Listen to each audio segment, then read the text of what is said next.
వెంకటేష్ని market Venkatesh అంటారు. తీరిక లేకుండా మార్కెట్లో వ్యాపారం చేసుకుంటూ తన అభిమానించినటువంటి దేవుడి కోసం, తన అభిమాన కథానాయకుడి కోసం వెంకటేష్ యాదవ్ ఏ కార్యక్రమం జరిగినా హైదరాబాద్కు వచ్చేయటం, ప్రతి వేడుకలో వెంకటేష్ కనిపించడం, మాట్లాడుకోవటం. అటువంటి మనిషి, అటువంటి సోదరుడు ఒక్కసారిగా లేడనేటప్పటికీ చాలా ఆవేదన కలుగుతుంది. అలిపోయను మా మందారము కర్ణాటక రాష్ట్ర సింధూరము వెంకటేశన్నే బంగారము చిరంజీవి గారంటే తనకిష్టము వెంకటేశన్నే బంగారము చిరంజీవి గారంటే తన పంచప్రాణం. అందరి మనసుల్లోనూ ఒక చోటును సంపాదించుకున్నటువంటి వెంకటేష్ ఈరోజు మన ముందు లేరు అంటే చాలా బాధాకరమైన విషయం. నా యొక్క కుటుంబ సభ్యుని కోల్పోయినంతటువంటి బాధ ఆ రోజు నుంచి ఈ రోజు వరకు ఇప్పుడు కూడా స్టిల్ ఆ బాధను నేను అనుభవిస్తున్నాను. ఏ వ్యక్తి జీవితంలోనూ ఇలాంటి మరణం రాకూడదు. మనమైతే ఈ రాష్ట్రం వాళ్ళం అయినా అనేక వేరే రాష్ట్రంలో మనం ఎంత చేసినామో అంతకన్నా రెట్టింపు వెంకటేష్ గారు చేయడం జరిగింది. ఈ కొద్ది సందర్భాల్లో ఆయన దగ్గర నుంచి ఒక మెగా అభిమానం అంటే ఏంటో, ఒక చిరంజీవి అభిమానం అంటే ఏంటో నిలువెత్తు నిదర్శనం నాకు కనిపించింది. ఒక సేవా దృక్పథంగానే, ఒక సోషల్ సర్వీస్ చేద్దామని ఒక ఆశగానే ప్రతిసారి కూడా ఆయనలో క్లియర్గా మనకి కనిపిస్తుంది. కర్ణాటక కానీ, తమిళనాడు కానీ, ఢిల్లీ కానీ, ఎక్కడన్నా కానీ ఆయన పిలుపు వచ్చినా రాకపోయినా వెళ్ళాలి అనుకుంటే అక్కడికి వెళ్ళి చిరంజీవి గారి ద్వారా మాటలైనా అనిపించుకొని ఆయన ముఖం చూసి వస్తామని పోవడంలో ఎప్పుడూ ముందుండేవాడు. కొన్ని మేము ఏదైనా ఫంక్షన్స్ జరిగినప్పుడు కానీ, ఏదన్నా కొన్ని సందర్భాల్లో కొన్ని అవాంఛనీయమైన సంఘటనలు జరిగి కొంతమంది అభిమానుల్ని పోగొట్టుకోవడం జరిగింది. అలాంటి పరిస్థితుల్లో మేము మా కుటుంబం తరఫున చిరంజీవి గారు కానీ, పవన్ కళ్యాణ్ కానీ, చరణ్ కానీ, బన్నీ కానీ, మిగతా మేవారందరం వెళ్ళి వాళ్ళని పరామర్శించి వాళ్ళ జీవితాల్లోంచి వెళ్ళిపోయినటువంటి అభిమాన్ని మేము తేలేకపోయినా ఏదో మేము ఉన్నామంటూ వాళ్ళకు ఒక చేయూతనిచ్చిన సందర్భాలు చాలా ఉన్నాయి. సో ఇలాంటి సందర్భం జరిగింది. ఈవెన్ వెంకటేష్ అనే వ్యక్తి నాకు ఇంచుమించు చిరంజీవి గారు మెడ్రాస్లో ఆయన నటన జీవితాన్ని ప్రారంభించినప్పటి నుంచి ఆ బిగినింగ్ డేస్లో నుంచి నాకు వెంకటేష్ తెలుసు. అలాగే ఇక్కడున్న ప్రతి అభిమాని మీరందరూ కూడా నాకు తెలిసినంత వరకు మీరందరూ చాలా చిన్నపిల్లప్పటి నుంచి నాకు తెలిసిన వాళ్ళు మీరందరూ. ఒక్కొక్కరికి పేరు పెట్టి నేను పిలవలేకపోవచ్చు, బట్ ప్రతి వాళ్ళ ముఖం నాకు గుర్తుండే ఉంటుంది, లేటెస్ట్గా వచ్చిన అభిమానులందరితో సహా. ఈ వెంకటేష్ విషయంకి వచ్చేటప్పటికి ఎప్పుడు ఏ 100 days ఫంక్షన్ జరిగినాయి, ఏ ఆడియో ఫంక్షన్ జరిగినాయి, లేకపోతే మా ఇంట్లో ఏదన్నా ఒక ఫ్యాన్స్ తోటి షేర్ చేసుకునేటువంటి పర్సనల్ ఫ్యామిలీ సంబంధించినటువంటి ఏదన్నా ఒక ఈవెంట్స్ జరిగినాయి, అన్నిట్లోనూ పాపం తను ముందుండి వచ్చేవాడు. అలాగే చాలామంది అభిమానులు, మీలో చాలామంది వేలాది మంది అభిమానులు మా కుటుంబంలో జరిగే అనేక ఫంక్షన్స్కి అటెండ్ అయిన సందర్భాలు ఉన్నాయి.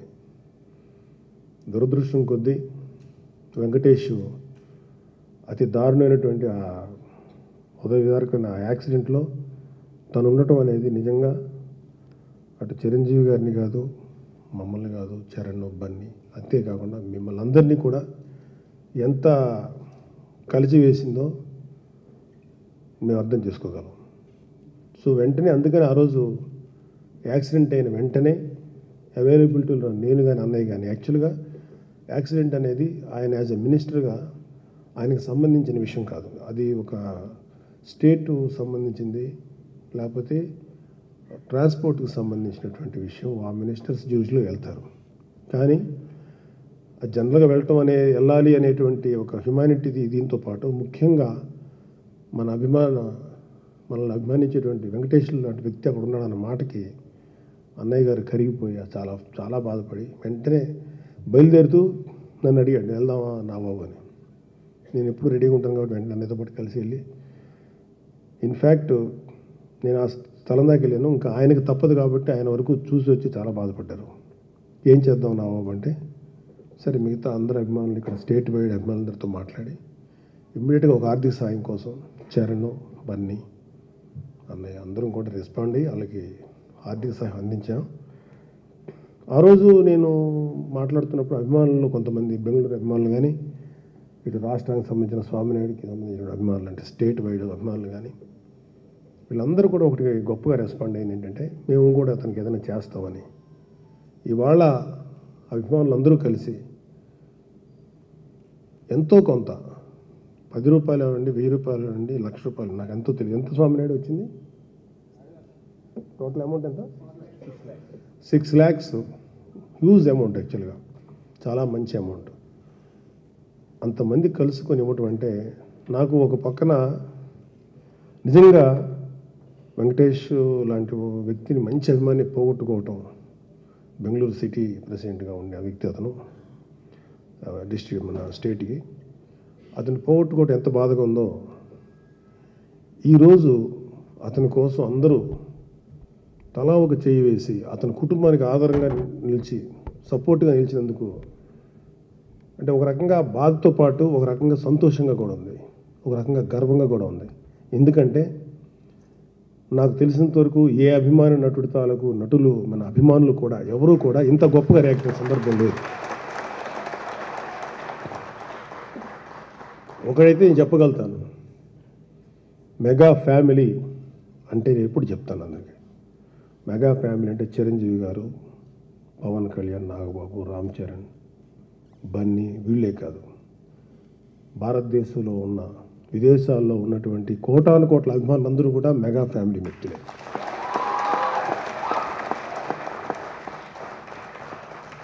ఎవరికి ఏ సహాయం కావాలొచ్చినా మిగతా వాళ్ళు నిలబడతారు. ఈ యూనిటీ, ఈ ఫీల్ ఎప్పుడు పోగొట్టుకోవద్దు. నిజంగా చెప్పాలంటే వెంకటేష్తో ఒక దురదృష్టకరమైన డెత్, ఇలాంటి డెత్ మాత్రం ఎవరికి రాకూడదు. బట్ ఎక్కడున్నా సరే ఒకటి మాత్రం చెప్పగలను, వెంకటేష్ ఆత్మ 100% శాంతిస్తుంది.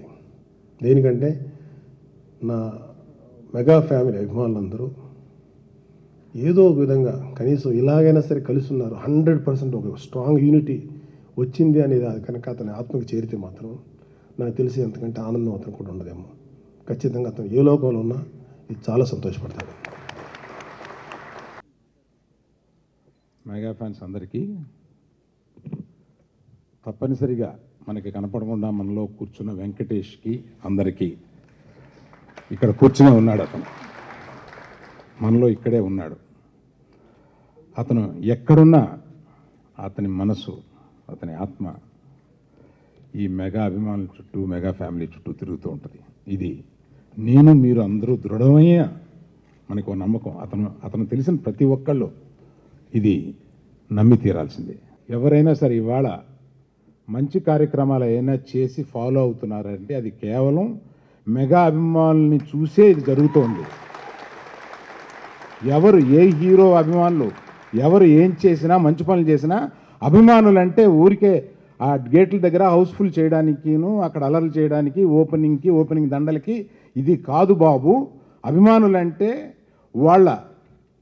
వాళ్ళ శక్తిని సమాజానికి ఎలా ఉపయోగపడాలో ప్రప్రథమంగా ఆలోచించి వాళ్ళ యువత శక్తిని అంతటినీ సమాజం వైపు నడిపించింది చిరంజీవి గారు, నడిచింది చిరంజీవి గారి అభిమానులు, ఫాలో చేస్తుంది ఇతర హీరోలు, వాళ్ళ అభిమానులు. ఇందులో సందేహం ఏమి లేదు.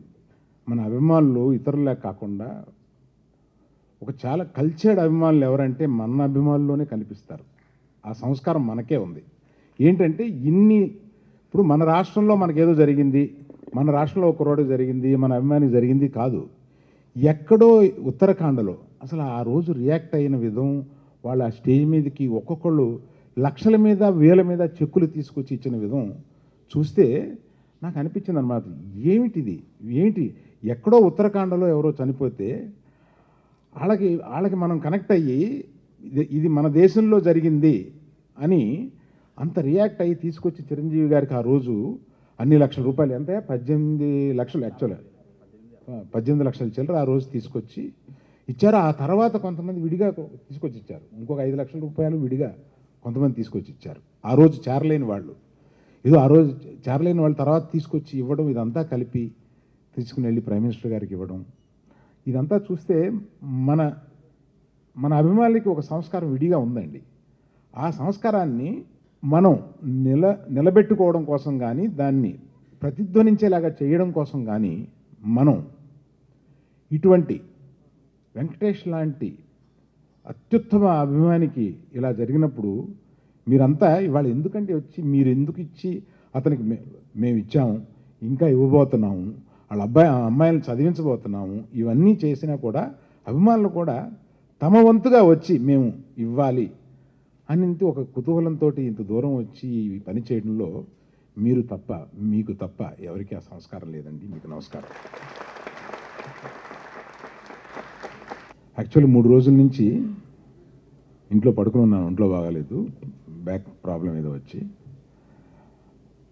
పర్వాలేదా మీరు రాగలరా అని అడిగితే ఎట్టి పరిస్థితిలోనూ వచ్చి కుంటుకుంటానో వచ్చి నేను మాట్లాడతాను. అంటే వెంకటేష్ నా కళ్ళకి కనపడుతున్నాడు అట్లా, ఎప్పుడు వచ్చి అన్ని చోట్ల తిరిగి వచ్చి ఫైనల్గా గీతాష్లో సెటిల్ అయ్యి ఒక 2-3 అవర్స్ 4 అవర్స్ అక్కడే కూర్చుని నేను కనపడే వరకు వచ్చి కూర్చుని నాతో కాసేపు మాట్లాడి వెళ్తాడనమాట. అతని విజిట్లో ఇది ఒక పర్టికులర్ రొటీన్. వచ్చి కూర్చుంటాడు, ఏమయ్యా ఏంటి అని అంటే ఆ జుట్టు వేసుకుని నవ్వుతూ అసలు నా కళ్ళకి ఇప్పుడు కనపడుతున్నాడు. తను ఇక్కడే ఉండి మన అందరినీ చూస్తున్నాడు. మీ సంస్కారానికి నేను చాలా సంతోషిస్తూ ఇంకెక్కువ మాట్లాడలే, మన వాళ్ళు ఇద్దరు మాట్లాడాలి కూడాను. Thank you very much. నమస్తే. అభిమానులందరికీ పేరు పేరున ధన్యవాదాలండి. వీళ్ళు ఎప్పుడు జరగలేదు, ఫస్ట్ టైం జరుగుతుంది. అండ్ మీరు ఇచ్చిన ఐడియానే నాగబాబాయ్ వాళ్ళ ఆ థాట్ ఆయనకు వచ్చింది అనుకుంటా. అంటే ఈరోజు అంటే ఆయన చనిపోయిన రోజు 30th అక్టోబర్ 2013. ఆ రోజును నాగబాబాయ్ మెగా ఫ్యాన్ డేగా అనౌన్స్ చేయడం జరిగింది. సో అది మీరు ఇచ్చిన ఐడియా. ఆ రోజు ఏదో బాధగా లేకపోతే వెంకటేష్ని తలుచుకుంటూ మనందరం మన ఇంట్లో కూర్చోకుండా అలా ఉండకుండా బయటకు వచ్చి ఇలాంటి ఒక అకేషన్, ఇలాంటి ఆడిటోరియంలో లేకపోతే శిల్పకళ వేదికలో నాకు తెలిసి వెంకటేష్ చేసిన పనుల్ని సెలబ్రేట్ చేసుకోవాలి మనం. అదొక డేగా ఖచ్చితంగా నేను ఉంటే ఊర్లో నేను వస్తాను, బన్నీ ఉంటే వస్తాడు, నాగబాబాయ్ కానీ కళ్యాణ్ బాబాయ్ ఎవరున్నా డెఫినెట్గా ఆ రోజు మేము మీ అందరి కోసం సెలబ్రేషన్ ఇది. సో డెఫినెట్గా ఉంటామండి. ఒక మంచి ఐడియా. థ్యాంక్ యూ బాబాయ్, మా ఫ్యాన్స్ అందరికీ ఇది ఇచ్చినందుకు. సుమారు 45 days పైన అయిపోయిందండి. ఆ వోల్వో బస్లో 40 మంది పైన చనిపోవడం జరిగింది. అంతకుముందు నాకు వెంకటేష్ నాకు బాగా దగ్గరగా ఒక 4 ఏళ్ళ నుంచి తెలుసండి. ఆరెంజ్ అప్పటి నుంచి నేను కలుస్తూ ఉన్నాను బాగా. అండ్ అతను ఎప్పుడు వచ్చినా మామూలుగా ఫ్యాన్స్ వచ్చినప్పుడు వాళ్ళ ఆల్బమ్స్ చూపించి ఫోటో దిగి వెళ్ళిపోతారు. బట్ వెంకటేష్ వచ్చినప్పుడు నాకు తెలిసి నేను ఫస్ట్ టైం ఒక ఫ్యాన్ని అప్పుడు వెళ్ళిపోతామంటే ఉండు కొంతసేపు అనేవాడిని. అంత పాజిటివ్ ఎనర్జీ ఉండేది తన చుట్టూ. కేవలం వచ్చి ఫోటో కోసం వచ్చినట్టు ఉండడు, ఏదో మన కోసం ఆలోచిస్తున్నట్టు, లేకపోతే మన మంచి కోరుకున్నట్టు, ఏంటో తెలియదు, ఒక మంచి ఆరా ఉంటుంది అతని చుట్టూ, ఒక మంచి పాజిటివ్ ఎనర్జీ ఉంటుంది. సో వెంకటేష్ వెంటనే వెళ్ళిపోతూ ఉంటే నా షూటింగ్ నుంచి కానీ ఇంట్లో నుంచి ఫోటో దిగి నాకు కొంచెం బాగా వెంకటేష్ కూర్చో కాఫీ టీ తాగు అని చెప్పి ఇంకో 2 కాఫీలు తాగి ఇలాగా ఉండేది మాది. తను ఎప్పుడు ఇంటికి వచ్చినా నేను ఎప్పుడు కాదనేవాడిని కాదు. ఎప్పుడు వెంకటేష్ వచ్చినా నేను దిగి ఫోటోలు దిగి కానీ తను చేసిన కార్యక్రమాలు ఆ మంత్ కానీ ఆ నెల ఇవి చేసినని చూపిస్తూ ఉండేవాడు. సో నాకు ఆయన ఇంటికి వెళ్ళినప్పుడు అతను చేసిన కార్యక్రమాల గురించి నాకు తెలుసు. బట్ ఆయన ఇంటికి వెళ్ళిన తర్వాత నాకు తెలిసింది కొంత, అతను చేసింది ఇంకా ఎంతో. ఆ ఫోటోలు కానీ అక్కడ ఉన్న జనాలు కానీ, సరే నేను నాన్నగారు వస్తున్నామని చెప్పి కొంతమంది వచ్చినా నిజంగా వెంకటేష్ పోయాడు కేవలం ఒక మెగా ఫ్యాన్ కాదు, ఒక మంచి వ్యక్తి, సొసైటీకి కావాల్సిన ఒక మంచి వ్యక్తి పోయాడని అందరూ ఫీల్ అయ్యి ఆ రోజు వాళ్ళ ఇంటికి వెళ్ళారు. డెఫినెట్గా వెంకటేష్కి నాన్నగారే ఒక ఎగ్జాంపుల్. ఆయన ఆదర్శాలు కానీ ఆయన ఇవన్నీ ఆయన అనుకున్నవన్నీ ఆచరణలో పెట్టిన వ్యక్తిగా వెంకటేష్ ఉంటే, వెంకటేష్ ఇంటికి వెళ్ళిన తర్వాత నాకు వెంకటేష్ పనులు కానీ అవన్నీ ఆల్బమ్స్ చూస్తే ఇవాళ వెంకటేష్ నాకు ఒక ఎగ్జాంపుల్గా నిలిచాడు. అంటే నేను ఎందుకు అంటున్నానంటే, ఆర్థికంగా వెంకటేష్ పెద్ద ఉన్నోడేం కాదు, బట్ తనకున్న లిమిటేషన్స్లో కానీ తనకున్న దాంట్లోనే తన స్థాయికి మించి చేస్తున్నాడు. అంటే మేము ఇంకెంత చేయాలి, నేను కానీ బన్నీ కానీ నాగబాబాయ్ కానీ కళ్యాణ్ బాబాయ్ కానీ మాకున్నంత వరకు మేము ఎంతో చేస్తున్నాం, దీన్ని ఇంకో స్థాయికి ఎలా తీసుకెళ్ళాలి అనే ఒక ఆలోచన నాకు మొదలు పెట్టించాడు వెంకటేష్. 100 రూపాయలు సంపాదిస్తే మన నెలకి ఫర్ ఎగ్జాంపుల్ 100 రూపాయలు సంపాదిస్తే 10 రూపాయలు అవ్వడం కాదు, వెంకటేష్ 100 రూపాయలు సంపాదిస్తే దగ్గర 70 రూపీస్ తన లిటరలీ వాళ్ళకి ఇచ్చేవాడు. అంటే అది ఆ థాట్ ఎలా వచ్చింది తనకి, ఇట్స్ బ్యూటిఫుల్. అది నిజంగా అది వెంకటేష్ని ఉత్తినే వాళ్ళు గొప్పగా మనం చెప్పుకోవడం కాదు, వెంకటేష్ చేసిన పనులు కానీ తన్ని ఒక ఆదర్శంగా తీసుకుని నేను కూడా ఇవాళ ఇంకెన్నో పనులు నేను మొదలు పెట్టాలని నేను డిసైడ్ చేసుకున్నాను. కర్ణాటకకి ఎప్పుడు వెళ్ళినా లేకపోతే ఎన్నో ఫంక్షన్స్ చేశాను, నాకు తెలిసిన ఒక 2-3 ఫంక్షన్స్ చేశాను. నిజంగా ఎప్పుడో ముఠా మేస్త్రియో అంతకుముందు మొదలైన ఒక యూఫోరియా ఆ కర్ణాటకలో ఫ్యాన్స్ అక్కడ నుంచి పెరిగారు. అప్పటి నుంచి నాకు గుర్తుంది. అప్పటి నుంచి తన ఇదిగా అందరినీ పోగేసుకుంటూ మంచి కార్యక్రమాలు చేసుకుంటూ మేము ఎప్పుడు అక్కడికి వెళ్ళినా ఒక పెద్ద ఎత్తున ఫంక్షన్స్ చేస్తూ కర్ణాటక కూడా ఒక ఆంధ్రప్రదేశ్ లాగా మేము ఫీల్ అయ్యేటట్టు చేసిన వ్యక్తికి ఇలాంటి సంఘటన జరగడం చాలా బాధాకరం. వాళ్ళ ఫ్యామిలీకి కానీ వాళ్ళకి కానీ నాగబాబు చెప్పినట్టు ఎలాంటి ఫైనాన్షియల్ సపోర్ట్ అయినా వాళ్ళ పిల్లోడు కలిశాను. ఆ అబ్బాయి నేను వైస్ ప్రెసిడెంట్ అండి అన్నాడు. నేను ఇప్పుడు ఇవన్నీ పెట్టుకోకరా, డెఫినెట్గా ఫస్ట్ నువ్వు స్టడీస్ పర్స్యూ చేయండి, సో నీకు కావాల్సిన కాలేజ్ కూడా నేను వెతుకుతాను, స్కూల్ వెతుకుతానని చెప్పడం జరిగింది. అది డెఫినెట్గా స్వామినాయుడు గారి ఇంకెవరితో చెప్పి అది డెఫినెట్గా చేయడం చేస్తాను. పెద్ద మనసున్న మెగా అభిమానులందరికీ నమస్కారం. పర్టికులర్గా నాకు వెంకటేష్ గుర్తుండిపోతానికి మంచి రీజన్ ఏంటంటే, మామూలుగా ఫ్యాన్స్ వచ్చినప్పుడు అది అభిమానమే. అభిమానంతో ఏంటంటే కనిపించిన ఒక ఎక్సైట్మెంట్ ఒకరినొకరు తోసేసుకుంటూ ఉంటారు. అది ఒక ఆర్డర్లో వచ్చి ఫోటోలు దిగితే అందరూ దిగచ్చు ఇంత థాట్ ఉండదు. చూసిన వెంటనే ఎక్సైట్మెంట్లో అందరి మీద పడిపోతారు. కానీ తన ఎక్సైట్మెంట్ కూడా ఆపుకుని, అరే మన హీరోలు ఇబ్బంది పడకూడదు అని తను ఒక బౌన్సర్ లాగా, అంటే మామూలుగా ఫ్యాన్స్ వస్తే మా ఆఫీస్ సైడ్ నుంచో లేదంటే మా సైడ్ నుంచో ఎవరినో ఒకరు పెట్టుకుంటాం, కానీ వెంకటేష్ వస్తే తనే చూసుకుంటాడు. అమ్మాయిల మీద పడకుండా వాళ్ళందరూ కరెక్ట్గా బిహేవ్ చేసేటట్టు, యూనో ఏదో మా ఆఫీస్ నుంచి తను అరేంజ్ చేసుకున్నట్టు బిహేవ్ చేస్తాడనమాట. సో అంత సంస్కారం ఉన్న వెంకటేష్ గారి వాళ్ళు నిజంగా లేకపోతాం. అండ్ నేను ప్లస్ ఎప్పుడు బెంగళూరు వెళ్ళినా, నేను చెప్పకుండా నా పర్సనల్ పని మీద బెంగళూరుకి వెళ్ళినా, నాకు తనకి ఎలా తెలుస్తుందో నాకు తెలీదు, ఎప్పుడు ఎయిర్పోర్ట్కి వచ్చి రిసీవ్ చేసుకుంటాను. నేను అడుగుతాను, మీకు ఎలా తెలిసి నేను వచ్చానని. సార్ హైదరాబాద్ ఎయిర్పోర్ట్లో మీరు అలా వస్తున్నారని చెప్పారు. నేను చెప్పుంచాను, మన ఫ్యామిలీ నుంచి ఎవరైనా మీ పేరు మీద ఎవరైనా టికెట్ తీసుకున్నా, మన ఫ్యామిలీ నుంచి ఎవరైనా టికెట్ తీసుకున్నా నాకు చెప్పాలి. అరే నా పర్సనల్ పని మీద వచ్చానన్నా కూడా ఏం పర్లేదు సార్ అని వచ్చి జస్ట్ కార్ వరకు దింపి నన్ను ఇబ్బంది పెట్టకుండా తను ఎంతవరకు ఉండాలో అంతవరకు ఉంది. ప్రతి ఫంక్షన్లో extraordinary well behaved person. And నాకు ఇవాళ మేము ఒక హిట్ సినిమా ఇచ్చినప్పుడు మీరు ఎంత గర్వపడతారో నాకు తెలియదు, కానీ మిమ్మల్ని చూస్తే మాత్రం నాకు నిజంగా చాలా గర్వంగా ఉంది. నేను అంటాను, నిజంగా ఒక హీరోకి ఫ్యాన్స్ ఉండాలంటే అదృష్టం ఉండాలి, కానీ ఇలాంటి ఫ్యాన్స్ ఉండాలంటే మాత్రం మేము పెట్టి పుట్టాలి.